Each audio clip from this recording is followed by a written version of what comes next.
Hey everybody, it's your beloved pal Joseph. What's that you say? This isn't how episodes usually start. Well, one, that means you've listened to more than one episode, which is awesome, so thank you for that. And two, that's because this, fellow nerds, is an ad. Friends of ours over at a small LGBTQ indie gaming company, Kinsol Studio, have a board game up on Kickstarter I'd like to share with you. Strange Orbit Undermine is a 2 to 6 player competition to escape a collapsing planetoid with the most valuable stash of gold and gemstones, all in the service of their employer, the Transgalactic Mining Authority. Players seek out the precious minerals hidden throughout the ever-changing caverns, while trying to avoid volatile pockets of magma and gas that can send their hard-earned, and occasionally ill-gotten gains, scattering into the lava below. Players may choose to mind their own business, or steal and push their way to Employee of the Week. So long as the job is done, management doesn't care. So yeah, if that sounds like fun to you, search for Strange Orbit Undermine on Kickstarter or check out the link in this episode's description. Alright, I guess let's just start the show.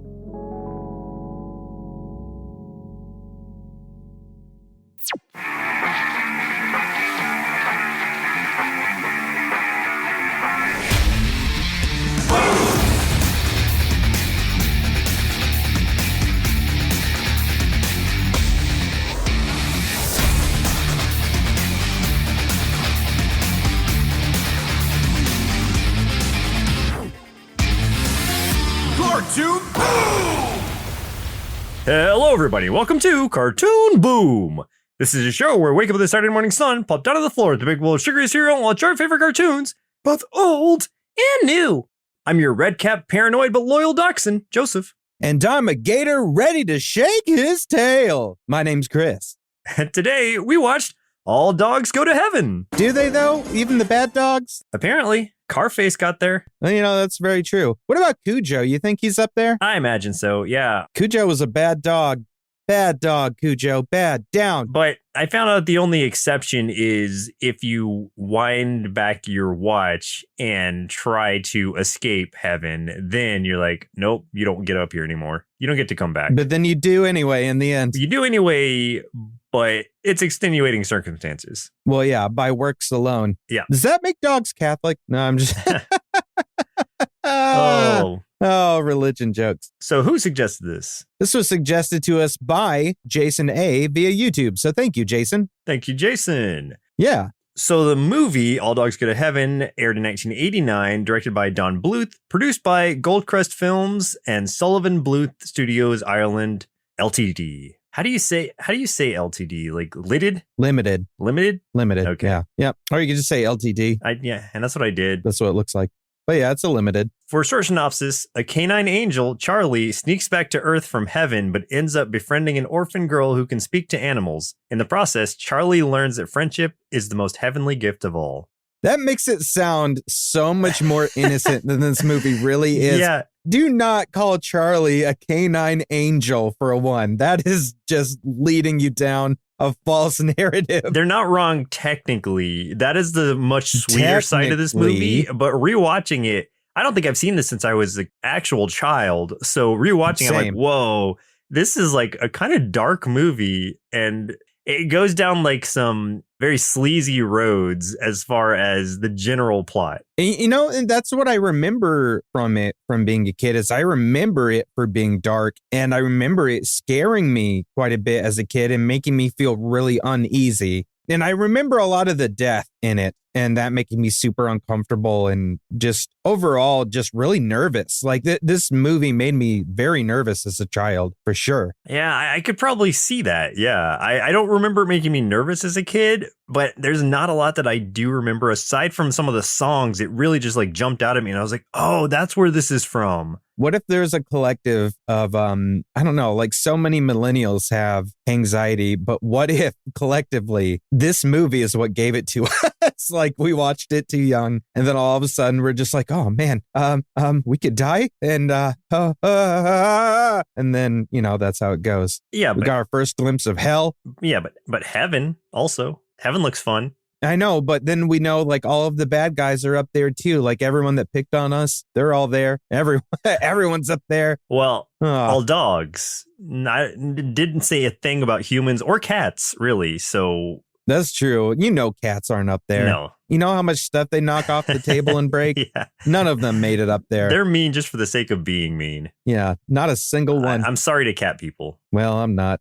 I have owned a few cats in my life, so it's fine. I have too, and I'm not sorry. So who are some of the actors who played in this movie? Well, the voice of our main character, Charlie B. Barkin. I love that. That's his full name. I like how Charles Barkley is almost a dog. Like, that feels like a dog name, Charles Barkley. Yeah, his Charles Barkley is almost the exact same name as the main character from All Dogs Go to Heaven, Charlie B. Barkin. It's amazing. Voiced by Burt Reynolds, which is a super famous actor. I had no idea Burt Reynolds ever did any voiceover, let alone he was Charlie from this. Yeah, that was really strange for me to see because I mean, you can hear it once you know, but like not going in not knowing, I was like, oh, I wonder who did this voice. And it's like, oh, wow, Burt freaking Reynolds. And he sounds so good. Like, I never would have thought of it, but he has such a good voice for voiceover characters, but he really doesn't do any other stuff. I mean, it's mostly just this that he's known for. Yeah. I mean, he's obviously really known for live action things, you know, like Smokey and the Bandit being one of his most famous movies, City Heat, Boogie Nights, Mystery Alaska, various television shows. I mean, it goes on, but yeah, just really not known for voiceover. But man, he was so good in this. Yeah. And I've got a marshmallow on that too that I'll bring up later. Okay, great. Itchy Itchiford, which is, I love that they didn't have to give these guys last names. They didn't. No, because they could have just been Charlie, Itchy, Carface, but they still gave them all last names, and I love that. Anyway, Itchy Itchiford, voiced by Dom DeLuise, another famous actor and real life friend of Burt Reynolds that I found out, and I was like, oh, that's really cool. Apparently, they did a lot of live action stuff together, but Dom DeLuise did a lot more voiceover roles aside from this. He did roles in things like The Secret of Nim, Oliver and Company, and he was in Spaceballs as Pizza the Hut. Oh, that was him? So, oh, amazing. Yeah. Cool. You can never forget Pizza the Hut. No. Carface, whose last name apparently is Carruthers, Carface Carruthers, is voiced by Vic Tayback. Killer, who is not much of a killer at all. What kind of dog is Killer? Is he like a Cocker Spaniel, you think?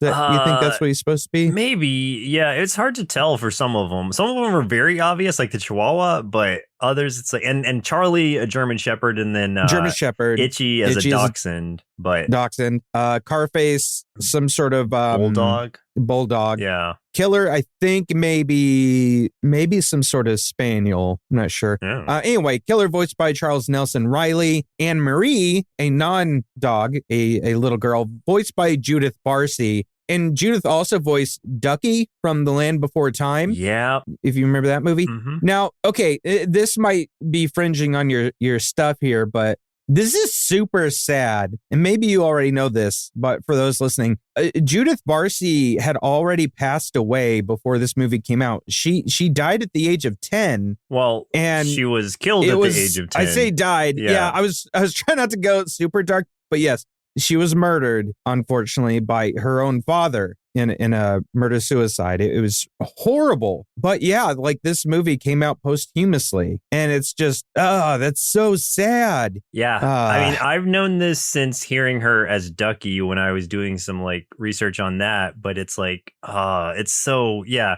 because she's so good and just such a bright spot in these movies, but it's so depressing. Yeah, it kind of like it just gives you like a pit in the stomach, especially hearing the voice, because like she is like the age almost like of the characters, like you feel it. So, oh man. Continuing on though, the Whippet Angel, so obviously that one's a Whippet, is voiced by Melba Moore. Flo, voiced by Lonnie Anderson, and then King Gator is an alligator, voiced by Ken Page, who is also the voice of Oogie Boogie from The Nightmare Before Christmas. And like, I feel like you can tell. Oh yeah, listening to the singing voice, that real effeminate but deep, like Creole sounding singing voice. They're like the ooh. Ooh, hello, children, kind of oogie boogie sort of voice. I love it. I love that guy's voice so much. I love Oogie Boogie as a character, and then I was not let down with King Gator. I love him almost just as much in this movie. Right, yeah. Ken Page is amazing. But that's the main cast. Yeah.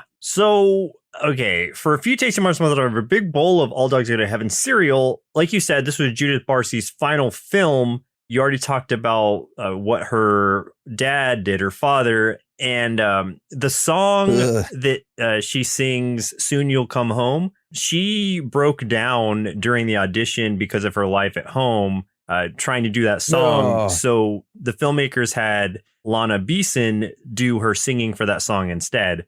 So she would have been the one to sing that song, but she just couldn't do it because she was too sad at the time because things at home were just not great, obviously. Yeah, I did a little looking in. It looked like, God, Child Protective Services had been called multiple times. Like the mother had called them and the police and all kinds of stuff to basically just to get them away from the father, and nobody took them seriously. Yeah. And until it was too late. So there were different times. That sucks. The ending theme, Love Survives, is dedicated to her memory since it was finished after she had already passed. And the 1990s VHS release of this movie opens with an introduction with Dom DeLuise informing the viewers that there's an important message at the end of the video.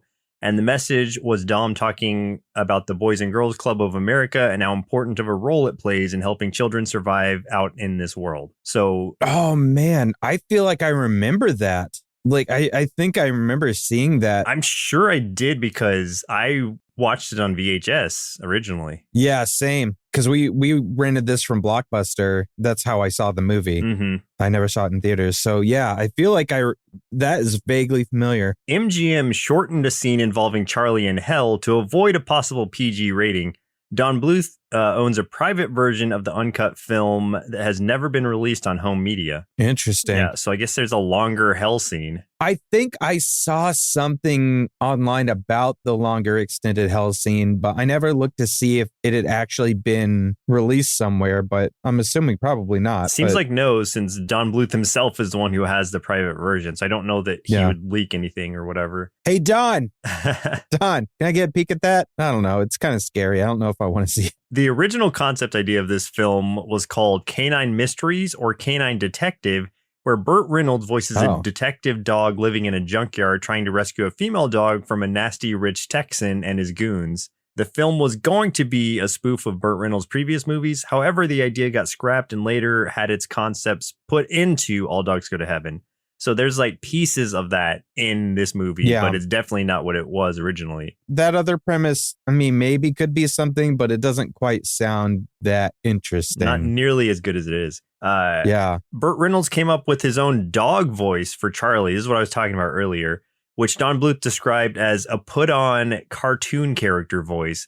Bluth and the other directors politely tried to convince Reynolds to use his natural speaking voice for Charlie, but Reynolds insisted he liked the dog voice better. When Dom DeLuise was called in, he promised Bluth he'd get Reynolds to use his natural voice. Once the two actors began recording their lines together, DeLuise began calling out Reynolds over the voice he was using and told him bluntly, "I'm Dom, you're Bert. Don't be creative, just say the lines, okay? Don't make me look back." So following his advice, Reynolds used his actual voice, and as they played off each other, the natural rapport the animators wanted developed. After finishing, Reynolds told Don Bluth he was right, and his own voice sounded better. So he was trying to go for a cartoonish voice at first, so luckily they pulled him back on that. Yeah. Oh, man. I'm glad because it sounds good. And yeah, the dialogue in this is amazing. It sounds supernatural. And like one of the things I wanted to point out is a lot of those soft moments that Charlie has where he says like a line just kind of solemnly or just softer or a little under his breath. Those are some of the best parts of the film, is just that really subtle delivery he has. I don't know what it is about it, if it's just Burt Reynolds' voice, but man, it stuck with me. Like I watched this a few days ago now since we're recording it, and like I keep thinking about it. So he was so good. Like, I just can't stop saying that. Yeah, I don't know if you knew this, but Burt Reynolds, great actor. Apparently, man, somebody should have been paying him to do this kind of stuff. Right. They should have made the big time. I know they should. You know what? They should hire this guy to do stuff. I got my eye on this guy. To do guy. some of that acting thing. This up and coming talent. Yeah. Unfortunately, he has also passed away. But, if he was still up and coming, I'd hire him. He was amazing during his time. Yeah. The success of the film, particularly its performance on home video, prompted several follow-up productions.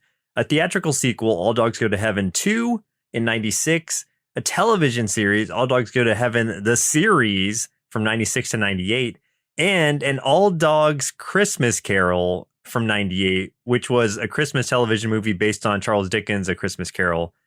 Those were all made. Don Bluth in the studio had no involvement in any of that. So I don't, I doubt they're worth seeing. I have not seen them. I haven't heard anything about them. So it's probably just like throwaway things. And if Don Bluth and studio weren't involved in them, I'm not really interested in pursuing that. I feel like I saw the second one as a kid and I knew about the series, but I don't know if I ever watched it. I had no idea about the Christmas thing. So who knows? I think that I had read that Charlie Sheen was the one who did the voice of Charlie in the second one. And that would just be a completely different kind of voice. I don't know. I could kind of see it. Like, he's got a few mannerisms to him that are a little similar, but it definitely wouldn't be the same kind of charming whatsoever. Right. But, So, yeah, that's what I got. Let's go ahead and start talking about the movie, All Dogs Go to Heaven. All right. Okay, Okay, so we don't have to go through the whole plot, but I'm just trying to think of some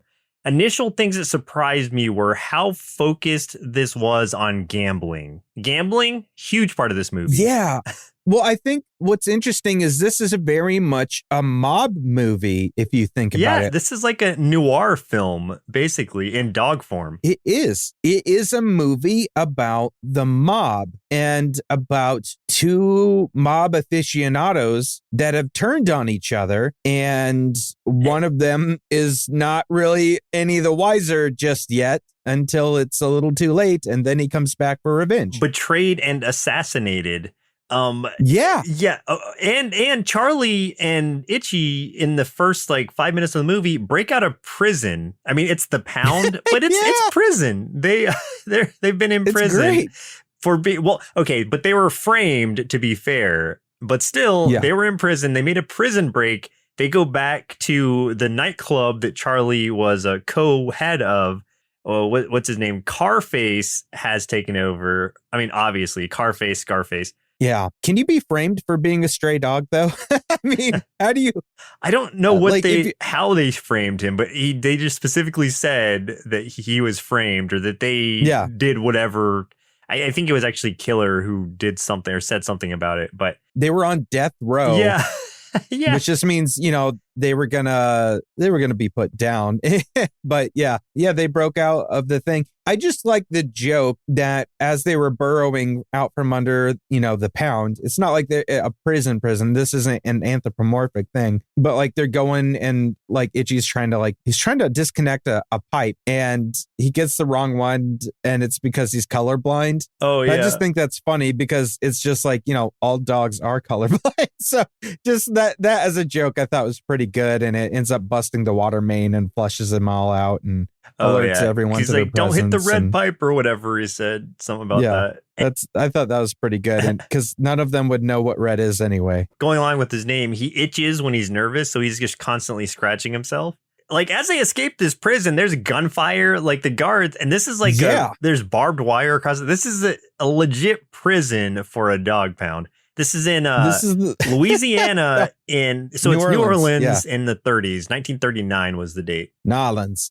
This is the most, I don't know. This is the roughest dog pound I've ever heard of. But it's really high security. Yeah, they get back to the nightclub. Everyone's really surprised to see that they're out and about and even still alive. Especially Killer, who is Carface's, secondhand man who goes to tell Carface, hey, they're still alive. Carface is not happy about that. You know what he is? He is the Arnold Wesker ventriloquist in Batman to Carface's Scarface puppet. Like, he's that lackey kind of dude. Yeah, the nerdy lackey, like the nerd henchman that like wants to get his hands dirty, but he's such a little pipsqueak. And yeah, you're right. I like that. And one of the things that happens at this nightclub is they have the rat races. They literally have rats and they bet on them just like their horses. But the house typically always wins here, which is Carface. There's a reason for that. I just mentioned that just so we don't have to bounce back later. But now that Carface knows Charlie's alive, they're kind of Charlie's just got this carefree attitude. He's drinking, he's singing a song about you can't keep a good dog down. That's one of those songs that I remember so well, but I didn't know what it was from exactly until I heard it here, and I was like, oh, okay, this is where it originated. Got it. And Charlie's just getting hammered. Yeah. Carface gives him it's like a pocket watch, but he gives it to him on like a collar to have. And it's just kind of a little present. But he's just kind of talking about how, it's bad for business that Charlie's back. Charlie should open his own place and everything. Because it doesn't look good for business since he just got out of prison, was on death row. So he convinces him to like take 50% profit and leave and do his own thing. In this, like, dogs aren't dealing with money. Meat is their currency. Like, meat, high quality steak. Great. Yeah. High quality steak. But he's like, well, I got a present for you. Because, Carface is going to have that real deep, raspy mobster voice, which is fantastic. Yeah, he is absolutely a mob boss. Right. Yeah, it's the perfect voice for this character. It's so good. They blindfold Charlie and run him over with a car and kill him. Yeah. Like, jeez. It went so dark so quick. It doesn't show it, but you know what happened because Charlie's immediately up in heaven and having to deal with that. I do want to say this is also a musical in a lot of ways. It's got a great soundtrack to it, but it's strange. It's an interesting contrast for this movie to be. It's a noir movie. It's a kid's movie. It's a noir movie. It's a musical, and it's inspirational, but also really dark. So it's a lot of things that are contrasting with each other. If you think about it, Don Bluth animated films are basically darker Disney films a lot of the time. That's true. They do a lot of the same thing that Disney does. They have fun characters that are very well developed. They've got a fun story. Sometimes those stories are retelling other stories from literature or film or something. Not always, but sometimes, or at least have some homage there. And a lot of times they'll use some kind of anthropomorphic character in some way, shape, or form, just like Disney does. And they'll throw in a lot of singing and stuff, just like Disney does. The one difference is they go dark, like real dark. Don Bluth does what Disney don't. It's interesting because we're saying dark, but it's more adult or mature than a Disney film would go in a lot of cases. So that's what we mean by that. It's not that it's like it constantly gloomy or anything. It covers more mature subject matter. Well, I think about that in the case of like Anastasia too, is like when that came out, like all of us as kids thought this was like, a Disney film when Anastasia came out. It wasn't. It follows that, format of princess displaced, finding her family, figuring out she is a princess kind of thing. And it hits all those beats, but it's also really dark too. It has a lot of death and it has dark magic kind of stuff. And it has some more adult themes in it, especially death. Like, I guess that's the big thing is Don Bluth goes harder in death than Disney usually does. Now, Disney doesn't shy away from death because like everybody in Disney loses their parents some way or another because that's how any hero story rolls. You think about like any comic book character, like to be a superhero, it's almost like a requirement that your parents have to be dead. That's Batman's whole thing. Like everybody's. Superman, Batman, someone's got to be dead. And it's the same for like Disney stuff too. Like even like some of the later ones like Frozen, parents dead. So, but they do dark stuff, but here it's a lot worse in that like you're also going to see assassinations and you're going to see hell and, stuff like that. So, yeah. I guess like when I think of that, what is it? Fantasia, the Disney one with like the... Fantasia. Yeah, Fantasia was pretty dark. That's got hell in it, kind of. At least like that devil. I think this one was worse. I think this hell was scarier. For sure. But okay, so back to the movie. So he's in heaven. Yeah, he's in heaven. We're not going to go through scene by scene. So he doesn't want to be up there. He's not done. He sings this song that I definitely liked and I was able to relate to. It's like, like want to be surprised. Yeah, he wants to be surprised by things. He doesn't want, like, heaven sounds boring to him. And I get his perspective here because it's like all great things all the time, but it's very predictable. And it takes the element of surprise out of it. So he's not going to like deal with it. He's like, nope, I'm going back home. I'm going to find a way back home. And the whole time, like he is, talking with the Whippet, who's the head angel up there, or whatever she is. He's not just talking. He is just totally flirting with her he's charming the entire time. Yeah, but Charlie is a charmer in general to get his way. And so he's working on that while the whole time he's trying to figure out how to like make his watch go backwards so he can, or start ticking again so he can like start living life again back on Earth. So and that's something that angel explains, is that when he gets up there, and I don't exactly know why, but for whatever reason, that clock he was given at the end, that like pocket watch, basically became kind of like a talisman, like a representation of his life. Once he died, that pocket watch stopped. She was just kind of saying, that represents your life. It's stopped, and your life therefore is done. It's over. And he was just kind of arguing, well, can't you just wind it back up? And she was like, no, you like, can't do that. Nobody does that. Yeah. If you do that, you can't come back. And Charlie's just kind of like, well, it kind of sucks up here. So while she's kind of like distracted by his flirting, he winds it back up and then shoots back down to Earth. And you just hear her yelling at him like, hey! Basically telling him he can never come back now. He can never come back to heaven now that he's escaped it. But Charlie needs his thrill, adventure, danger, and love from a stranger. All these things that kids can definitely relate to. Yeah, I do remember that part creeping me out a little bit as a kid, too. It's like every once in a while you hear the disembodied voice of that angel from the pocket watch. Back. Yeah. Charlie, you can never come back. Yeah, it's creepy. Yeah. I mean, even if it's supposed to be an angel, it's still creepy. It's just constant reminder. It's like, hey, you're going to hell now. Yeah, basically. So, just a heads up, going to hell. You're going in case to hell you forgot. So he gets back and he finds Itchy. Itchy's, freaked out because Charlie's dead, whatever. He's like, whatever, I'm back. It's fine. I escaped heaven and we got to go now. So, or we need to, he wants to make Carface pay. Like he's set on revenge initially. Like, I got to make this right by taking Carface out. So Itchy is like being the paranoid, like, anxious one that he is. He's just like, no, we need to just move. Like, we gotta go. Like, just move to the Himalayas. Let's go to Tibet, whatever. We just gotta get out of here. And then he mentioned something about him having a monster in the basement, according to what some of the others were talking about.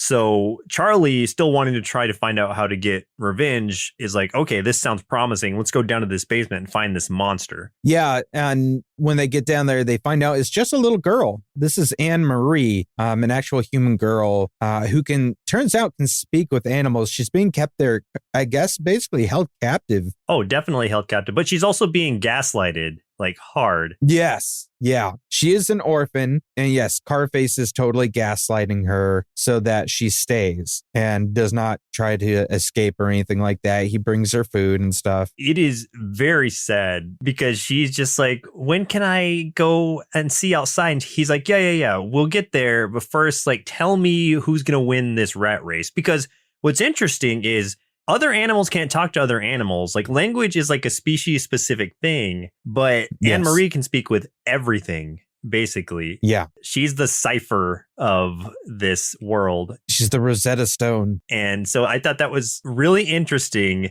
that, like, dogs can't speak to horses or rats or whatever. Like, normally when you see an animated feature with animals, all the animals can talk to each other. It's the humans that can't understand. But in this case, nobody understands anybody else except Anne Marie. On a thematic level, I would have called her Rosie if it were me. I would have wanted to call her Rosie or Rose, like Rosetta Stone. Yeah. What if that was her name? Rosetta Stone. That would be too on the nose. I wouldn't. Yeah, I would call him out on that. Yes. So this is the reason that Carface, like the house always wins, is she's always talking to the other rats. She finds out which rats aren't feeling well, which rats are feeling good, which rats are injured. So she can always tell Carface which rats are going to win the race. So house always wins. So once they figure out that that's what's happening and that she can talk to animals, and not just any animal, because she's talking to them as well and can understand them, Charlie's like, hey, we're going to bust her out. And not only that, we're going to use her skills for our own. So they bust her out, but then they take her to the horse tracks and basically have her do the exact same thing. Right. It's like, yeah, she's out in the world now, but she's still stuck doing the same thing. And it takes her a little while to realize that that's what's happening, because Charlie is making promises in the same way that Carface was, because they're both swindlers at heart.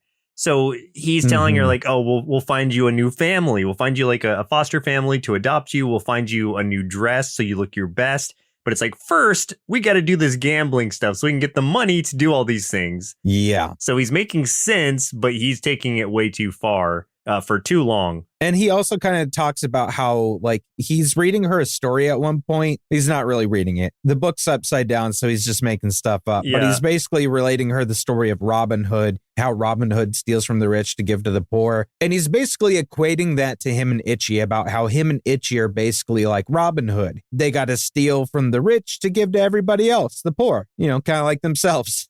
So she's got like this really kind of like, I don't know, pie in the sky view of them already, because they got her out of there. She's out in the world again. She still gets to talk to animals. They're promising all these big things. But in reality, he's doing the exact same kind of thing that Carface did, just in a different way. But they play some bets on a horse that she finds out is going to win, which I thought was funny. There's a funny scene because it's the most decrepit, sad looking horse ever. It's his birthday. It's his birthday, Grand Chawi. It's his birthday. So the other horses are going to let him win. Yeah, the other horses are going to let him win for his birthday. And at one point, now this was important too, that they bump into, or Anne-Marie bumps into a young couple who are immediately really concerned about her, like asking where her parents are. And she's like, oh, I don't have parents. Well, she didn't say that yet, but. Well, yeah, it's just like, they're just worried about her in general. Is this girl who's wearing basically rags for clothes. The only company she seems to have is this dog, Itchy. And while they're distracted, Charlie steals the man's wallet. Right, because that was a plan in the first place between Itchy and Charlie, was distract this couple so that I can take their money, so we have something to gamble with.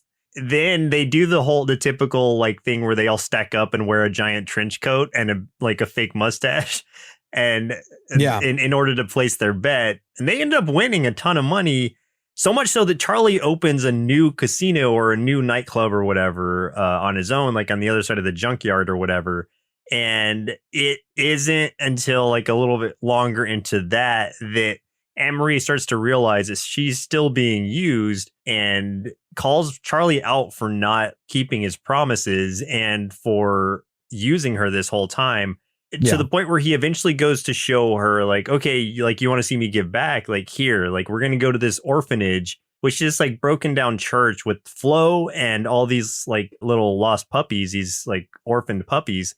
And that's where Charlie shows Anne-Marie his better side, where it's like, yeah, I'm giving to them. Like, this is why we're winning money to, partially help support like these people, these kids. And so he brings them some pizza.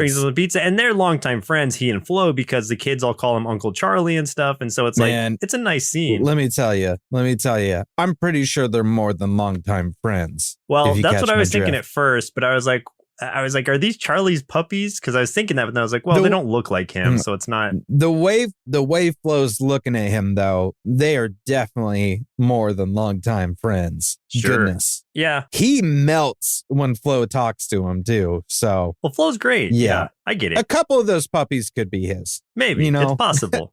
One or two of them, I'm pretty sure. By the way, that scene with the pizza, when they bring the pizza, oh my God, that makes me want pizza like no other scene ever. That pizza's so good. It's so drippy with cheese everywhere. Oh my God. I had read somewhere that pizza wasn't even popularized in America at that point until post World War II. So pizza would not, it was unlikely that pizza would have been there in that time period. Yeah, I don't care. It was pizza for me as a child of the 90s. I was seeing this cheesy dripping cartoon pizza just wagging in front of my face, and I was like, I want that. I want that in front of me right now. I mean, please. that's what the Ninja Turtles were doing for us, was promoting pizza. Yeah. Popeye was trying to get us to eat spinach. Ninja Turtles were like, nah, who cares? Let's eat pizza. Yeah, Ninja Turtles were like, that's a terrible idea, and like it worked because you hate canned spinach. And then Garfield's like, hey, lasagna also. So have all the cheese. Get fat, kids. Yeah, it worked for me. I eventually did. I mean, it took me a while, but I got there. And you hate canned spinach, so. I do, yeah. I like real spinach. Yeah. Well, I guess it is real spinach. I like uncanned spinach, but canned spinach just tastes really sour. I don't know. As soon as spinach gets anywhere near an aluminum can, Joseph gets super upset. It's disgusting. Yeah. Someone understands. Someone out there understands. Someone does. It's while Charlie is here at the orphanage that they stay the night. He has this dream, this freaky dream about going to hell. And this scene is crazy. He's like on a boat and just in this lake of fire. There's this big like skeleton dog reaper dude and demon dogs and all kinds of stuff. And it is legit terrifying. Yeah, though that dream about hell, like Dog Devil is real scary. Oh my gosh, it is. Yeah. Now I really want to know what the extended one is, because even just that small amount, like I remember as a kid, that terrified me so bad. And I don't know, like even watching it now, like as an adult, I'm like, I'm not scared of it, obviously, but watching it and thinking back, I'm just like, for kids, this is horrifying. Oh my God. Yeah, this was... I was thinking that too when I was watching it, that it was a little much for kids, but I was like, it'll toughen them up. I just feel like like we've drifted. Trauma. A little trauma? Yeah, never hurt anybody, right? Little trauma helps develop the the old callus around the soul. You need it. It's how you survive in this world. They start singing a song that's like, what's mine is yours, what's yours is mine. A song about sharing. And the more you give, the more you're going to get. And it was a really nice song, really nice moment. And this is where it's like, yay, right after this song, right after this happiness, Anne-Marie finds that wallet of that couple that Charlie stole. And here's where things get go downhill real fast. Because now she's like, whoa, you're a bad dog, Charlie. You stole this. Yeah. This is horrible. And lied about it. Yeah. He's been lying. And that's where like she's realizing that Charlie's not the kind of person or dog she thought he was. And she ends up taking that wallet and going to the address listed there, returns it to that couple who let her in. They find out there that she doesn't have parents while they're giving her breakfast, all kinds of stuff. They're treating her super nice, making her homemade waffles. They're talking about maybe adopting her and stuff. But Charlie pays a visit and he's just feeling bad. And he's basically saying, hey, I'm here to say goodbye, blah, blah, blah. But like, I mean, he's kind of guilt tripping her, though. I don't think he's really feeling bad yet as much as he is. He's not done using her yet. Yeah, he's kind of saying sorry and goodbye, but kind of the like, I guess I'll see you later. I guess I'll survive on my own, as he's like fake coughing. You were my best friend I've ever had. Yeah, he is milking it hard. Like Charlie has not changed for the better yet. No, so she leaves with him. She climbs out the window, goes with him. Now they do like him and Itchy do take her on a big shopping spree at least, which was kind of nice. Get her new clothes and stuff. Yeah, that's like right when they had opened the casino or something. Yeah, at least there was that. So also Carface at this point and Killer realize that Charlie's still alive and Carface is not having it and obviously wants him dead again. And they get their hands on this what I thought was just going to be a toy. That's what it sounded like. It's because it was like Flash Gordon ray gun. Yeah, but it's an actual ray gun that shoots like lasers, and like they chase them down and are trying to kill Charlie and Anne-Marie with it here, and those two are trying to run for their freaking lives. They run through like some abandoned buildings and stuff, and they're hiding and they fall through if I remember right, they fall through like a floor because it's really rickety. They land in some water. Like they fall for a really long time. Again, guys, this is all in, New Orleans and stuff like that. And a lot of this takes place in like basically like slums and stuff, abandoned kind of places. So they're hiding out in these abandoned buildings. They fall into a huge pit into some water. And this was interesting. I love this. All those tribal rats come out. Yeah. It was kind of cool because they're not speaking, I guess, what would be the English version of whatever language they're speaking. So Anne-Marie can't understand them because they're speaking in some kind of tribal. No English rat. Yeah. Speak. And so this is where we get to see the King Gator, and he starts singing this part's great. It feels really weird where it is, but it's like, I like it still. Let's make music together. He's just singing that for so long. So but it's because he tries to kill Charlie because he's going to eat him. But Charlie's howl, Charlie's is really high pitched, and his howl of fear like harmonizes with like King Gator, and King Gator's like, ooh, music, and then instant friends. Yeah, and they just start singing and dancing and all kinds of stuff. Well, I mean, in his mind, like he is completely oblivious to anything else that's going on, King Gator, and he's just like, oh, and that's where he breaks down into the song because he doesn't want to harm such a wonderful voice or a heavenly voice or whatever he says. And so like he just goes off singing while everything's still going on. Charlie trying to comfort Anne-Marie, and the Gator's just stuck in song, completely distracted from everything. It's such a fun scene, though. Like the whole thing is just a great time. Yeah. But Anne-Marie, I guess, it did the whole thing. She fell in the water and now she's got pneumonia. I guess that happened. Itchy is upset with Charlie because he's saying he's gone soft and he's in love with the girl and whatever. And this is a big moment because it's as like Anne-Marie is sick, like you were saying, and Flo's taking care of her. And so Charlie, thinking that, he's completely out of earshot, is trying to convince Itchy, since this is what Charlie is. He's like a people pleaser. So he's trying to convince Itchy that he's not, saying it's like, no, we're just using her. Like the moment we're done with her, we'll dump her in an orphanage. But Anne-Marie is, of course, hearing this because she's walked in, and she, again, is so disappointed in him. Like that finds out that he's not her friend, or thinks he's not her friend, and that this is where she calls him a bad dog. So she runs off crying. That's a heartbreaking scene. Super depressing, especially because we're seeing it from behind Charlie. So we're seeing Anne-Marie walking in on this conversation while it's going on. So we can feel just like that tension building. Yeah, it's crushing. Yeah. It really is. It hurts to see the scene play out. Like it really does. And then, like, you kind of think she's going to run off and Charlie's going to have to go apologize, and that's going to be what happens. But kind of as that's about to play out, Carface and crew ambush them and kidnap the girl. And basically, Charlie goes after them. Itchy and Flo is just kind of like, hey, take her doll, go to those, those humans that she knows, take them this so that they know what's going on. Like, you have to try to convince them to get help. So like Itchy's running through the streets with it, trying to find their house, and he's alerting all the other dogs, and they're doing the thing from like that I love in dog movies, like in Lady and the Tramp and 101 Dalmatians, where they get all the dogs in the neighborhood barking, and they're like, hey, like there's a little girl who's sick and Charlie's in trouble, and doing like the whole chain, like the telephone chain, basically. The dogs barking to other dogs are working together to send this message, get it across.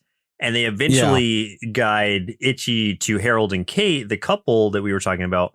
He is able to, I guess, convince them or lead them. Well, he has like the doll that Anne-Marie had. Yeah. And so he hands it to them. So it's kind of like a Lassie thing. Like, what's that? Timmy's caught in a well. And so they have to, go and try to help. And this whole time, like, we're seeing, Charlie and Carface fighting. And Charlie desperately trying not to lose his clock that's around his neck, because if he loses it, if he's like distant from it and it stops, like he's going to die again. And he knows this, so he needs to hold on to this.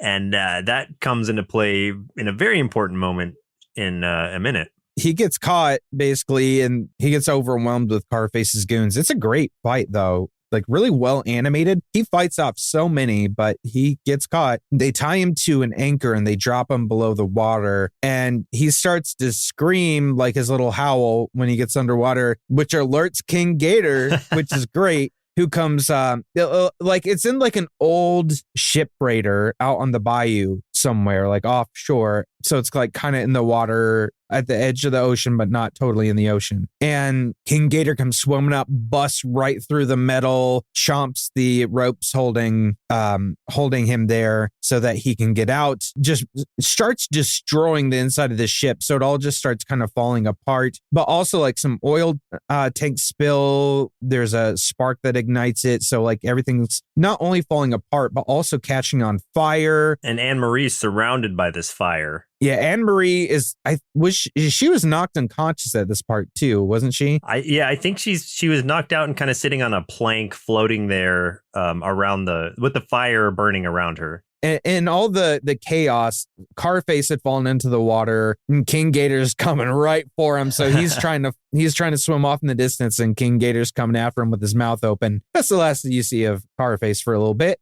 Now, Charlie has fallen into the water, jumped into the water to go after the girl, but his pocket watch had fallen off. And he's got basically a decision to make, which is either go for the watch and try to save his own life or save the girl, which is already sick and probably about to get burned alive too. Well, at this point, she has fallen off that plank, so she's about to drown. Oh, so he yeah, has to she's decide, drowning. Yeah, that's right. Do I grab the watch or do I grab her? Like, time is short, literally, so I have to make a decision here. And this is where Charlie essentially makes the first unselfish decision in the movie. He's maybe ever done. Yeah, so he's had a big a moment of character evolution here where he chooses to save Anne-Marie, and we see, as he suspected, that once that watch hits the bottom, it fills up. We see the gears literally zooms in on the clock. We see the gears get filled with water and the clock stops, which takes him back to death, basically. Yeah. Not heaven, though. He dies. He goes to hell. He goes to hell. With all the exploding stuff going on, we see the shoreline and you see the police and you see that couple there. You see Itchy and all the other dogs and stuff. And you see this plank being pulled up with Anne-Marie on it, and you see a dog paddling it, and you're like, oh, maybe Charlie did make it? No, it's Killer. And it's like, who would have thought? Killer with Carface gone, Killer, wanting to survive, I guess was like, well, I guess the jig's up. I'll just go ahead and save this girl too. Right. Yeah. So, now he's got to find a new crew since Carface is gone. And that's all he really knew. Yeah. So the girl is saved. Killer is still alive. Itchy's still alive. No more Carface, no more Charlie. Oh, yeah. Carface, by the way, got eaten by King Gator. Yeah, he's dead. That was the implication. It's implied. Yeah. Then we see this nighttime scene of Anne-Marie in bed, sleeping with the window open. In that couple's house, she's been adopted. Itchy pops up onto the bed and curls up and goes to sleep. I guess they've adopted Itchy as well, which is super sweet. And I love that so much. Mm-hmm. And then Charlie shows up, but when he shows up, there's red light and fire in the background and stuff. Yeah. Which I was just like, whoa. Charlie arises from hell. The dog devil is there too, monitoring him. You've only got so much time. Yeah. It's kind of like his last call or whatever. Yeah. I thought that was interesting. And he goes over to basically say goodbye and stuff. And she kind of wakes up. And as the dog devil is kind of very low on patience. And outside the house too, you see in the distance, way, way, way, off in the distance. It almost looks like the mind flayer from Stranger Things, the big shadowy, and it keeps repeating his name and stuff. But then this thing of light shows up and vanquishes it, and the light sort of fills the room and kind of covers Charlie, and you hear the voice of that Whippet Angel again, and it's basically just kind of you're okay, you can come back, you just need to say goodbye. And just kind of explains that he traded his life for the girl, and it's earned his place back where he belongs. So he finally gets to go back to heaven, but not before they say their goodbyes and tell each other they love each other. And Charlie convinces her, or not convinces, but he tells her goodbyes aren't forever. And that was kind of without him saying I'm dead, I'm not sure. He reassures her still to the last minute. And to take care of Itchy. Oh, yeah. And to take care of Itchy because Itchy's still passed out. And so we kind of exit out with him going back up to heaven. And then we see like it kind of stops as it's going in this really like somber music to the credits. And I think Charlie stops it or something, or somebody, I don't remember who stops it, but they're just like, it's dead up here. We need. Yeah. And so they start this whole gospel music thing. And so it's a much more fun exit, even though like Charlie just died. We see Carface also up there trying to do the same thing Charlie did by winding his clock back. And swearing revenge against King Gator if it's the last thing he does. And the Whippet Angel is just like yelling at him, like, you have to stop doing that. Because he's essentially repeating this whole thing. Carface may end up going to hell after all. Who knows? Yeah, exactly. And that's the end. Yeah, that's where it closes out. What a ride. What a ride. Well, Chris, looks like it's about time we send our kids to New Orleans to hang out with Charlie and crew. And maybe see if they can get Anne Marie to teach them that speak with the animals spell. Because we could really profit from that. Then see what they thought of All Dogs Go to Heaven. This movie was really fun because it had so many dogs that steal and gamble and sing with alligators. I just want to know, do all dogs really go to heaven? Because I'd like to see my dogs again, but Mom says that bad kids don't go there. This movie was really interesting, then got really sad, then action-packed, and then even more sad, but also happy? I think I liked it, but I will 100% be having nightmares about the dog devil and maybe giant singing gators for the next few years. So there was, I think, a lot of stuff to like about this one. But what were a few of the standout things for you that you liked about this movie? Yeah, to sum it up, the animation was great. Like it's got that type of like Blue Studio animation that like Land Before Time had, where it's like really kind of diluted colors, but it has kind of a glow to it. I don't know how to describe it really, but I really like this animation style. Just like really soft. Yeah. Real soft looking colors and animation. And yeah, I know what you mean. With very flowy kind of animation too, where it's like everything has some great, like interesting movement to it, kind of cartoonish, but also keeps it realistic enough to where it's still readable. The songs were pretty catchy for the most part. Can't Keep a Good Dog Down, like I said earlier, is one of those that I guess had been stuck in my nostalgia bank since childhood, because when it started, a lot of memories just came flooding back. This movie definitely doesn't talk down to kids at all. And for the most part, has a fairly adult plot. You could, like we were talking about earlier, like you could easily translate the dark adventure of these animated dogs into a gritty black and white noir film just by just putting humans in it instead. And so that is to say that I appreciate that the serious topic of mortality wasn't overly kidified to the point that it lost its impact. Yeah, I would say it almost like talks up a little bit to kids. Like in a way, like going out on a limb here, I feel like this movie kind of just takes the idea of kids and is just like, no, you'll understand. You'll get this. Like, it doesn't matter like how old you are. You're gonna understand the core concept. So we don't have to dumb it down. I think that's really cool. All the characters act in such a way, and the dialogue is written well enough to where I think it's easily understandable enough, even if a kid doesn't conceptually understand what, gambling and stuff is, like they'll get that it's bad that they were using Anne Marie. Yeah, the concepts are there for sure. Exactly. Yeah. So this movie definitely had an impact, like just a title alone, really.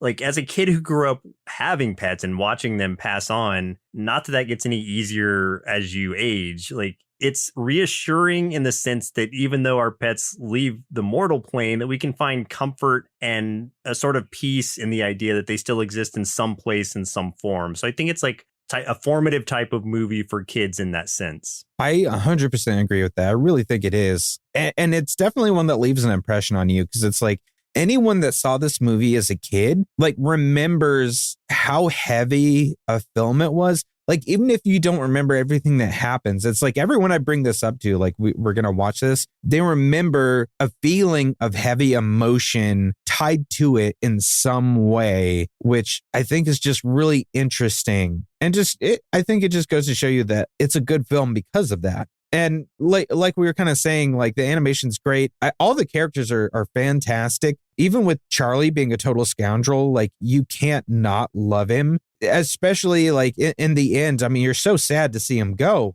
Itchy's just hilarious. Anne-Marie is absolutely adorable. And the character designs complement the personalities really well too. Like the fact that Itchy's really, really tiny and like, you know, when he's like doing his little scratches and stuff like that, just him being small, being a little dachshund with this, you know, big but nervous personality is so great. And Charlie being a big scruffy German shepherd.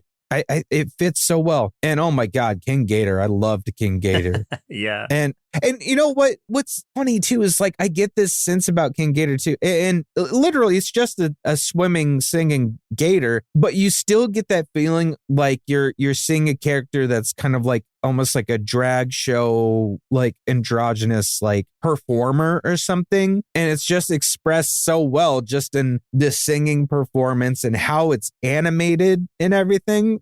It's just so well done. Like that whole scene is fantastic. It's definitely one of my favorite scenes of the whole movie. But yeah, it just goes to show that they did an amazing job fleshing all of these characters out and these different sequences that even if they don't play a huge overall role in the movie, they still stand out. The nightmare scene, the gator scene, things like that.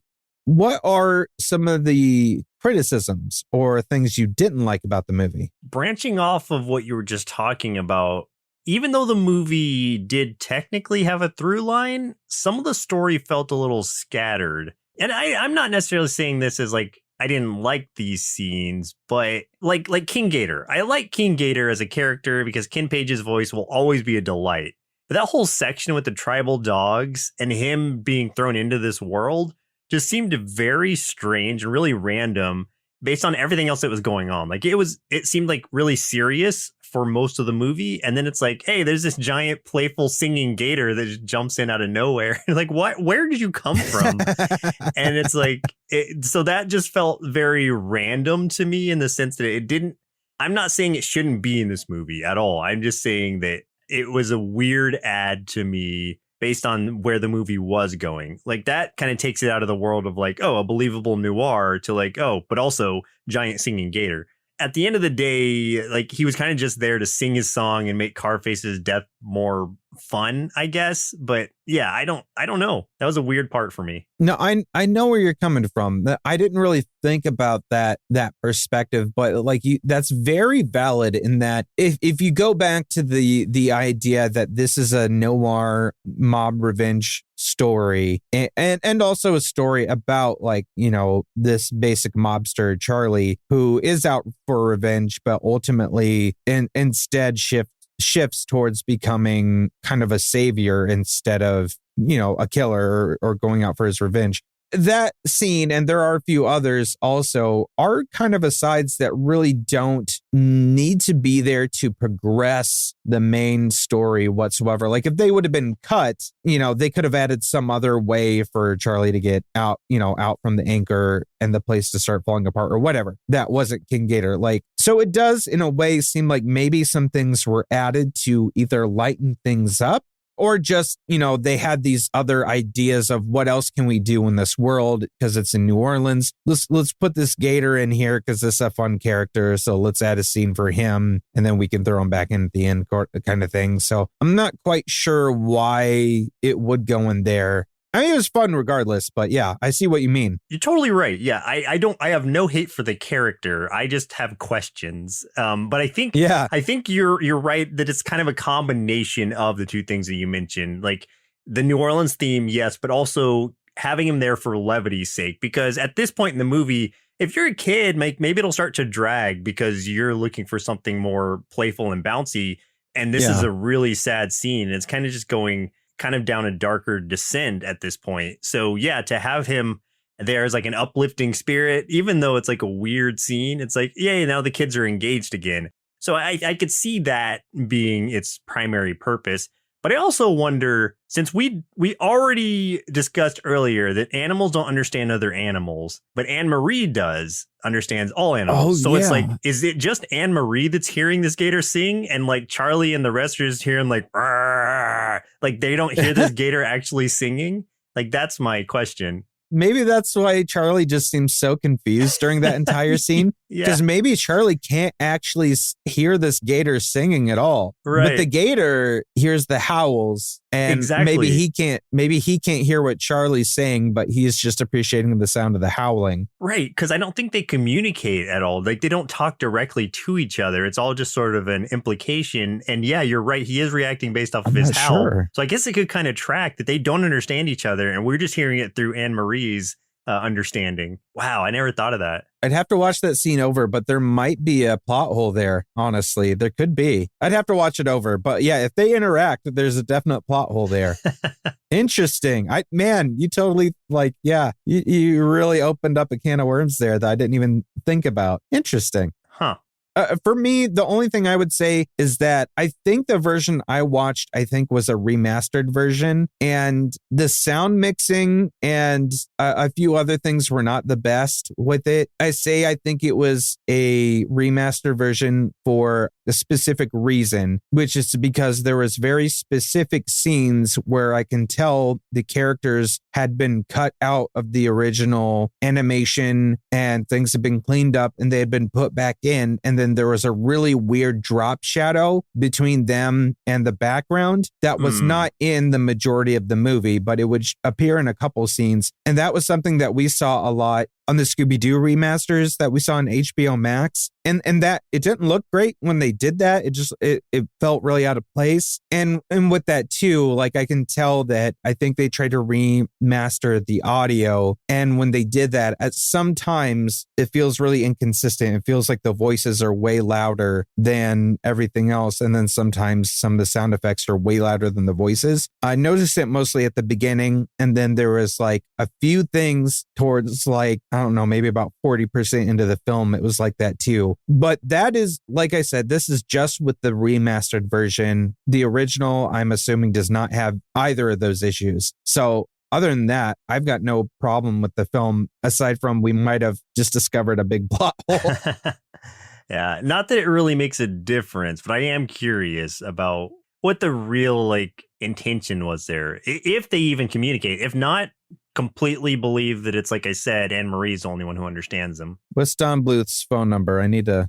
Can we call him up? Is he still alive? Hey, Don. Tell me about King Gator. Does he speak Don. dog, or do the dogs speak Gator, or neither? What's up with Gator? Tell me about this. Yeah. So, what did you think of this movie overall? Oh my goodness. This was way better than I remember it being. I mean, I remember it being sad and kind of scary as a kid, and I can definitely see why. There's parts that are super freaky for kids, I'm sure. Yeah, I definitely wasn't wrong on those sad parts. Especially that ending. Like, that ending got me pretty good. Not gonna lie. Yeah. And I'm assuming it got you too, did it? Oh, yeah. It's been an emotional week because I knew it. I saw this. I saw Black Did you Panther. see Wakanda Forever? I did. Yeah, Wakanda Yeah. Forever. And then Yeah. there was one more thing that I watched. It was just really sad. And like, man, I'm just surrounded by this week. So it's been like an emotional week. Yeah, you're swimming in sadness. Yeah. But at least so the end of this film, I mean, it's a bittersweet sadness. It's the kind of sad when you say goodbye to a loved one at the end of their life, which is a lot of what this movie ultimately is about. I mean, we talked about how it's like this noir mobster thing, but when you were talking about, well, what's the story of Charlie himself and not the overall film? The story of Charlie himself is him not wanting to deal with the fact that his time is over. You know, his life is up. And it's only when he either has to choose between continuing to prolong this life that he's prolonged way past his time or saving this little girl's life does he finally come to terms to deal with the possibility of what comes after. And then we as the audience have to say goodbye to this complicated relationship we built with this character who we haven't, always liked everything he did, but we loved him anyway because, he had his heart in the right place in the end. So, in all honesty, it's kind of draining emotionally towards the end of the film to say goodbye. But I honestly think that was the whole purpose of the movie. And it's beautiful. So I had to give this film 5 big bowls of Squeaker cereal out of 5. Yeah. I know I'd seen this movie as a child. but there's so much of it that went over my head. Like the amount of focus on gambling, using Anne-Marie for profit, and assassinating Charlie were definitely things that were lost on younger me. But it made it much more of an intriguing movie for an older me and an older audience in general, I think. This is one that I think a whole family can enjoy for various reasons if you are up to showing something that's kind of serious in a lot of ways to your kid. But I think you can definitely enjoy it as an adult because of all the undertones or even overtones of these darker themes. At its core, though, this movie isn't really about any of those things or even death, really.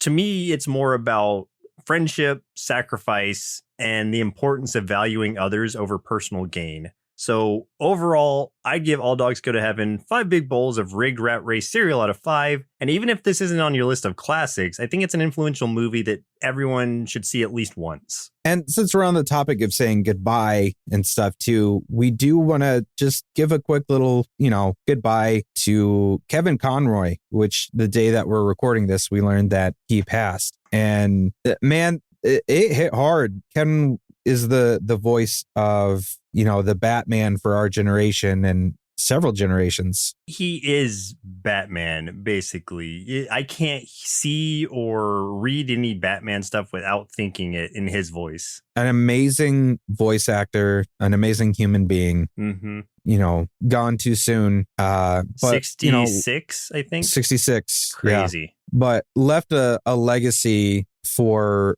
everyone. A huge impact. Yeah, just he left something behind with his art, with his voice for all of us to enjoy for forever. So, a big thank you to Kevin Conroy and, condolences to everyone in his family, to everyone in his extended family, in the voice acting industry, in, the games industry, in the animation industry, everyone that surrounded him and, and all of his fans and everything. Because, it hurts to lose somebody like that, even if it's someone you've never met. But like we've listened to his voice ever since we were like 6 years old. Yeah, we grew up with that voice. So, yeah 31 years we've listened to him. So thank you, Kevin. And you'll always be our Batman. Exactly. On a more positive note, I have a 5-star review to read here real quick from nice. Oibig. I don't know how to say it.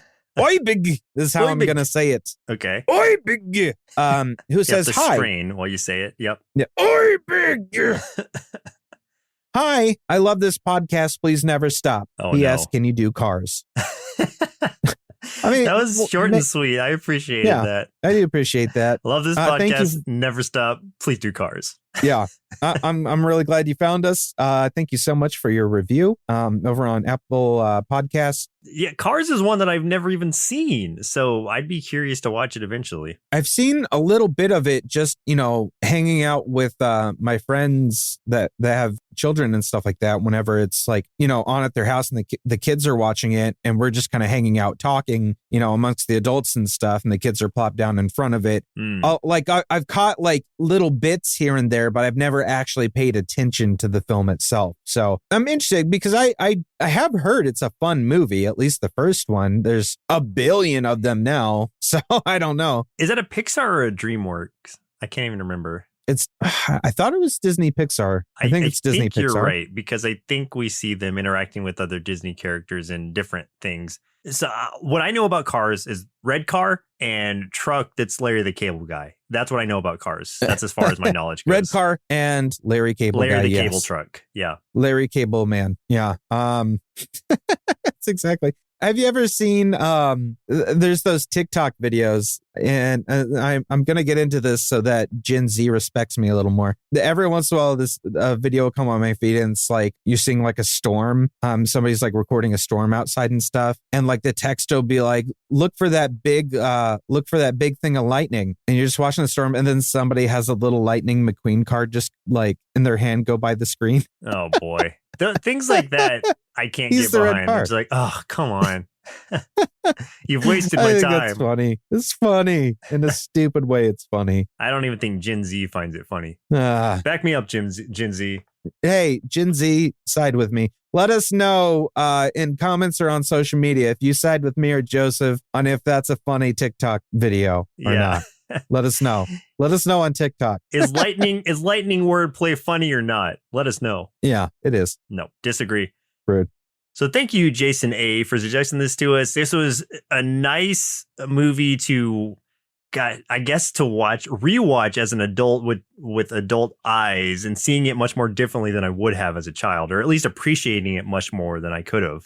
Yeah, absolutely. Thank you so much, Jason. I'm so glad that we rewatched this because this is one of those things that now that I rewatched it, I have such a huge appreciation for it. And this is going to be a film that I think about a lot more now as an adult, and one that I'm going to probably bring up obscure references about all the time to people, and they're going to have no idea what I'm talking about. So yeah, you just bust out in King Gator song at Thanksgiving. Yeah. Oh, dude, at Thanksgiving, I'm going to be saying so much stuff about King Gator and people are they're going to just start asking about like how therapy's going. Yeah. So I'm ready for it. But yeah, this actually like inspired me enough to want to rewatch or watch for the first time a lot of the Don Bluth stuff that I just either haven't seen in a really long time or never saw.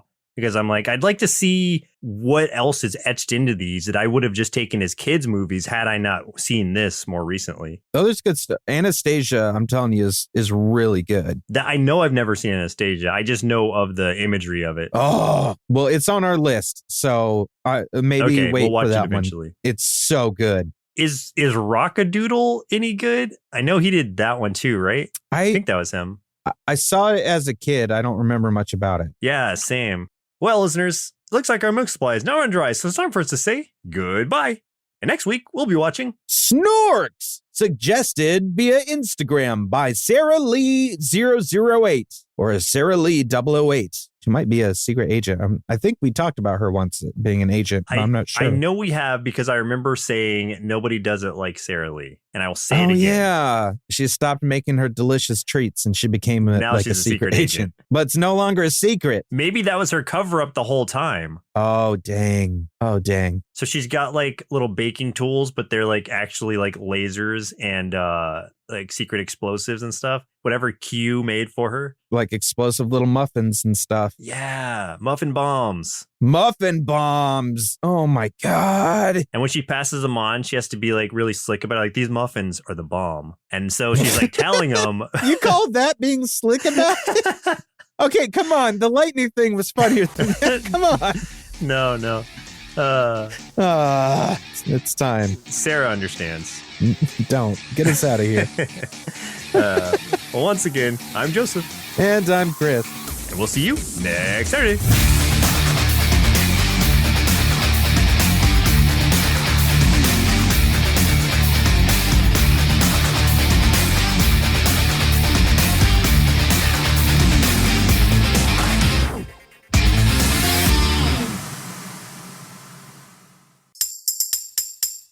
Presented by Nerdsloth, a place for lazy nerds. If you like what you heard, consider donating at patreon.com/nerdsloth so we can continue bringing you quality shows. Be sure to also leave us a review and share your favorite episodes and clips on social media. If you're looking for more content, visit us at nerdsloth.com.